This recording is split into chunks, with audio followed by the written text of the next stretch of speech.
I am what is known as a BOI in Galveston, born on the island. I lived there for 42 years. We moved to Gilchrist on Bolivar Peninsula in 1992. Once you get off of work in Galveston, you get off the ferry boat and drive to Bolivar Peninsula and Gilchrist and just enjoy being out there with a whole lot of nothing around you. We always considered the Bolivar Peninsula to be paradise until a storm came. We knew that one day a storm would come and we'd be wiped out. By 2 o'clock in the afternoon, things had gone from interesting to serious here in Galveston. Police tried to clear the streets of people. Officials wanted everyone to evacuate. We watched TV and they said it's coming straight to Galveston. So we knew it was time to get up and go. One of the benefits that we have in dealing with the hurricane is time. We see it forming, we have projections, we know hours before it hits where it's going to go. It's unfortunate that when we issue evacuation orders that not everyone follows that, because that is really the most fundamental measure that people can take to save their lives. We had a go bag to just grab up and go. And on Thursday morning, we hit the road and we went and took one final picture of our house, drove to the end of the street, took a look back, and we had a feeling that was it, that we weren't coming back. Rescuers along the Texas Gulf Coast continue to search for victims of Hurricane Ike today, as officials begin to assess the damage caused by the massive storm. If you're truly prepared ahead of time, you could probably be more equipped for taking on whatever comes to you.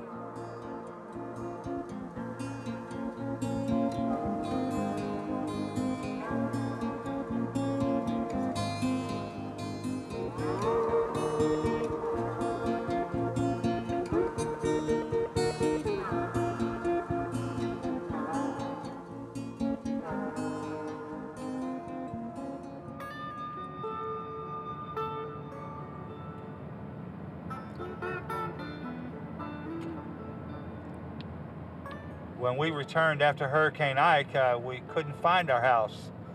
And then we found an old street sign and we were able to finally locate where our house used to be. It's hard coming back. First time I've been back in quite a while. To have 33 years of your life erased from you. There's just nothing here, not an album, anything to pick up and find.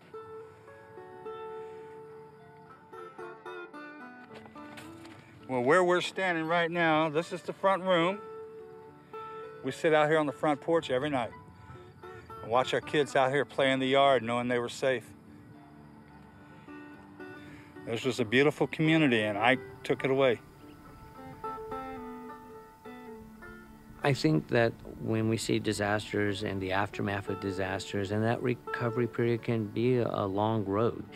Individuals may experience normal reactions to that, which is depression, grief. The psychological and emotional trauma of that disaster may linger and persist for years after a disaster. But there's help, and they need to know that there's help in their community.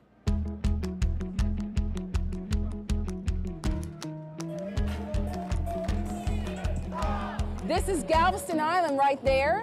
You see this symbol right here? That's Hurricane Ike. That's how close Hurricane Ike came to where we lived. That's why we have to listen and be prepared. A go bag is really essential to getting through a disaster. And several things about a go bag, some of the things that you need to have in it.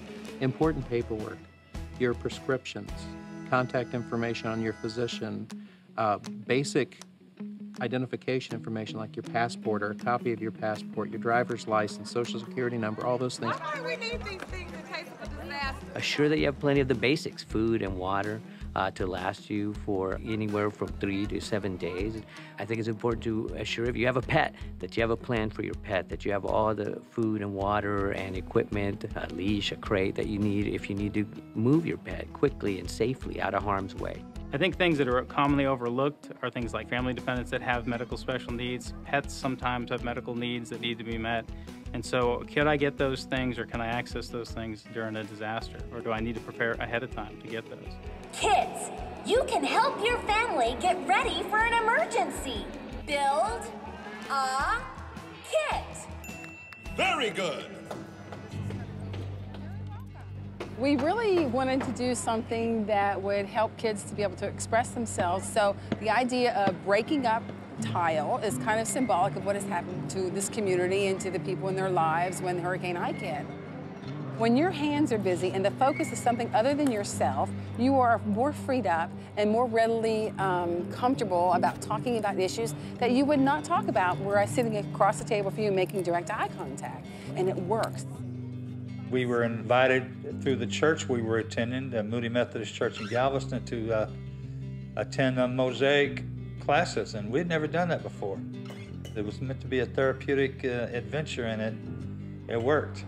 Mr. Heinrich, he was involved in the breaking of the tile. He got into it. Break these tiles up. We would mastic them back and stick them down on the wood, and all the time we were talking about our destruction and our process, and we learned that there's a light at the end of the tunnel. For something, just like we prepare for what? I think education is really paramount in preparing people for the disasters that might come their way. Where your power and control lies in this situation is figuring out where am I going, what am I going to take with me, and what am I going to do when I get there, and what do I need when I get back. You can really instill more resilience across a community by individually preparing yourselves, by making a kit, by having a plan, by following the instructions of local officials. Just by those three simple things, you can enhance your ability to bounce back as an individual, as a family, and as a community. A lot of people were not ready for the hurricane, and because of that, there was a lot of conflict and confusion, and I think that probably all of us have learned from it. This mosaic that we were a part of is now hanging in the Mod Coffee Shop on 22nd and Post Office Street, In downtown Galveston. Everybody, the young, the old, the professionals, the students from UTMB, all of them meet at the Mod Coffee Shop. Honestly, I think that the reason that the tree was chosen for the mosaic is because it grows. We have to keep growing. Next time you look at 6 months, then it's a year, and it's taller and stronger and bigger each time. I think it's so important that communities take the time to plan and prepare for disasters. We've seen that in communities where that preparedness and planning, and even a step further, training and practicing those plans, really prepare them and enable them to respond and recover quickly and rapidly. Our recovery is a work in progress. We're not a failure, but we're not yet a success. It's a work in progress. It just takes time.